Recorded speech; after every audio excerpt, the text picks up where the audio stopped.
দিছে।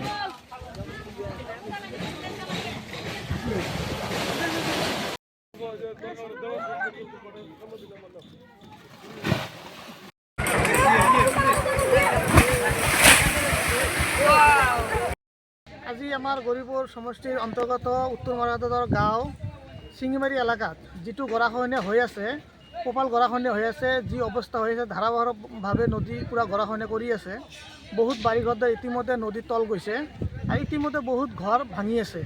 আমি এতিয়া গৌৰীপুৰ সমষ্টিৰ বিধায়ক মিজানুৰ ৰহমান আৰু এইফালে আব্দুল চুবাহানক ৰিকুৱেষ্ট কৰোঁ, আপোনালোকে এবাৰ আহি চাই যাওক বা কিবা ব্যৱস্থা কৰক। আৰু ধুবুৰী ডিষ্ট্ৰিক্টৰ MP ৰকিবুল হুছেইনক আমি আহিবৰ কাৰণে বিশেষভাৱে অনুৰোধ কৰোঁ আৰু আমাৰ অতি সোনকালে গৰাখহনীয়া প্ৰতিৰোধ কৰাৰ ব্যৱস্থাটো ল'ব আমি অনুৰোধ কৰোঁ। আৰু ডক্টৰ হেমন্ত বিশ্ব শৰ্মাক আমি অনুৰোধ কৰোঁ যে আমাৰ এইটো এলেকাত অলপ চোৱাৰ কাৰণে বিশেষ ব্যৱস্থা লওক। আৰু আমাৰ এইটো পীযুষ হাজৰিকা, ডক্টৰ পীযুষ হাজৰিকাক আমি অনুৰোধ কৰোঁ যে আমাৰ নদী বানৰ কিবা ব্যৱস্থা কৰক বা আমাৰ এইটো যিটো গাঁও এতিয়া ইতিমধ্যে ৩-৪ হাজাৰ মানুহ অলৰেডি উঠি গৈছে আৰু অলৰেডি 7-8 হাজাৰ মানুহ আছে। এতিয়া ঘৰবিলাক সদায় 4-5টাকৈ ঘৰ ভাঙি আছে।